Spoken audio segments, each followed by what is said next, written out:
The Spectrum case was released in March of 2017, making it the newest at the time of this video's release. It's a pretty cool case when it comes to knives, potentially dropping all kinds of knives and knife finishes that have previously only been attainable from a select few cases, including Shadow, Falchion, Butterfly, Bowie and Huntsman knife finishes. The PP Bizon Jungle Slipstream by Dabes is similar to his original Slipstream design that was accepted in an earlier case. It consists of unique shapes and a randomised pattern, which he came up with when he was first learning how to use the workshop to develop skins. It was born out of experimentation, and he's very pleased with how it turned out.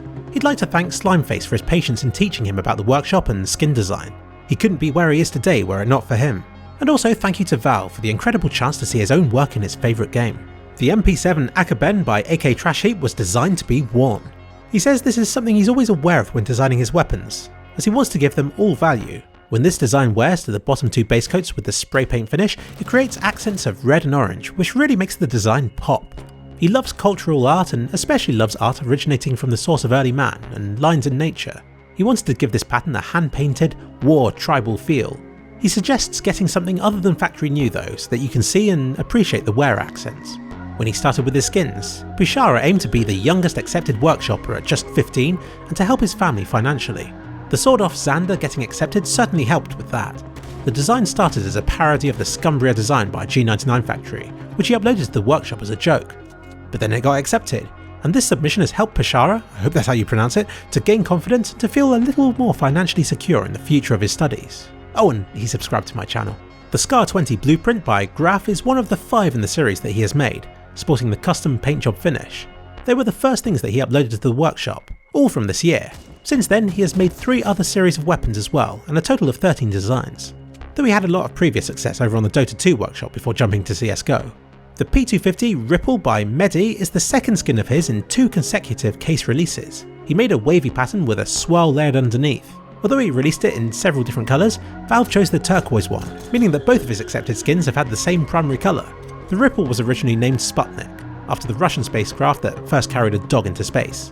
Though he says that this name came after the creation of the skin, and he must have been subconsciously inspired by it throughout the project. He started on the workshop in September of last year, in between high school and post-education. He thought that it would take him a year before even considering having something accepted, though he says he loves making them and is so happy that he got his prototype keys following a Reddit post. The 5.7 Capillary by Mo3H is the latest in a long line of Counter-Strike related achievements of his. He started playing in 2002, has made maps since 2007, won the Arbalete Cup for his map D-Hell in 2010, then began making skins in April of 2015. Back then he didn't even have Photoshop and learned from Caridium's tutorials. He treated it as a hobby and didn't do them that often because he was busy with work, but decided to get serious in 2016. Then got his Nova Healer skin accepted in November of that year, which helped ends meet. And then in March of this year, this skin was accepted, right on his daughter's first birthday. He says that it was the most wonderful gift from Valve, and he wants to thank the creators of Counter-Strike for this happy story of his. The game has become a huge part of his life.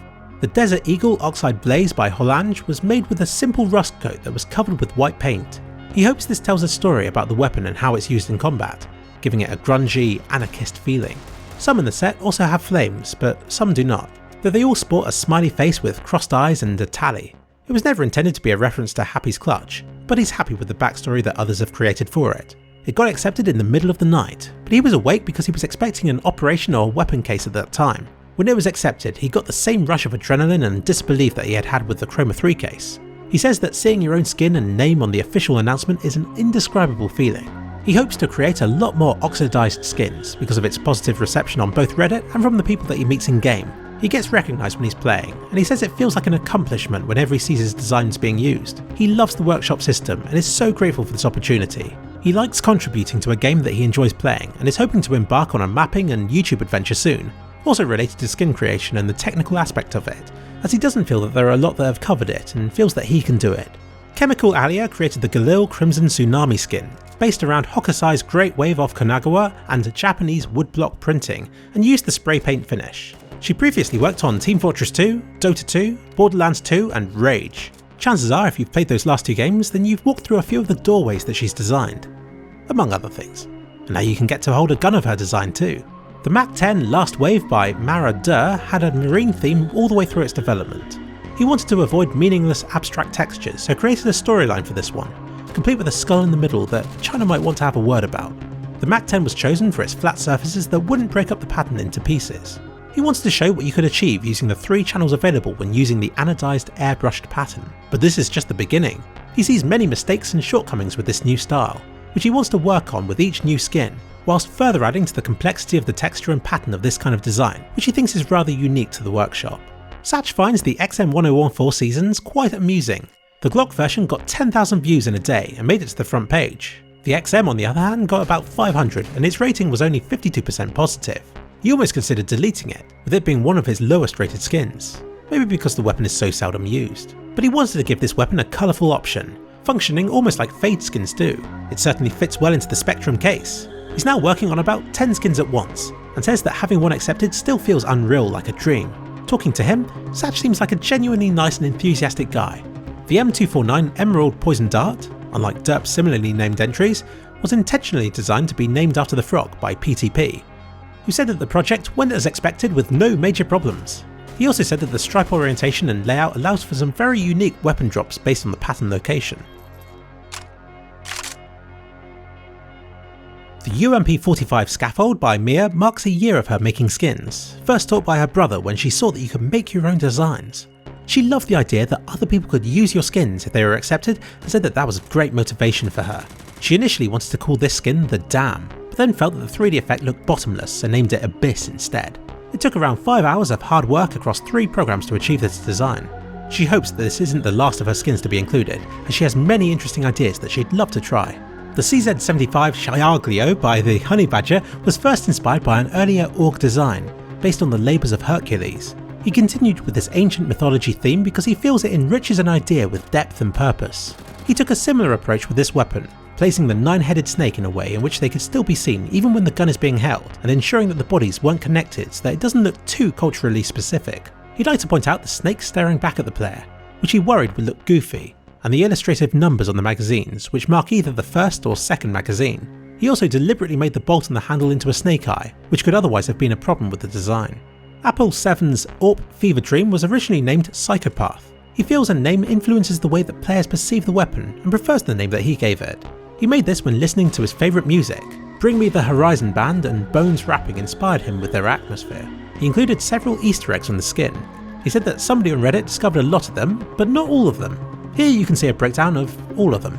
It's part of a series of skins. There's also a MAC-10, Sword Off and SSG in case you'd like to see more psychopath themed skins, which are based on the idea of a person with mental disorders who's using the weapon as a canvas for his thoughts. The M4A1-S Decimator by Caridium was created because of his love for the 80s. This skin is a testament to the colourful palette of the era, inspired by the bright clothing, dark neon cities and low polygon visuals. He tried to fully embrace this theme, right down to the logo and name. He mentions how most things from that era had numbers in their names, like the T1000, Atari 2600, etc. Hence this being the Decimator 2000, with the Decimator part chosen because something being destroyed or reduced seemed fitting with the goal of a Counter-Strike match. The AK47 Bloodsport by Slimeface was inspired by Wipeout and Akira, and after playing too much Dirt Rally 2, he decided that he had to make something slathered in logos. It was his first time designing anything like this, and chose the Scar 20 because of its large flat surfaces. The USP-S Neo Noir by Donchi is based on the striking black and white drawing, which you can see over on his workshop page, and maybe after this weapon showcase is finished. It's part of a series of 7 skins, all featuring an illustration from the man himself and in an assortment of colours.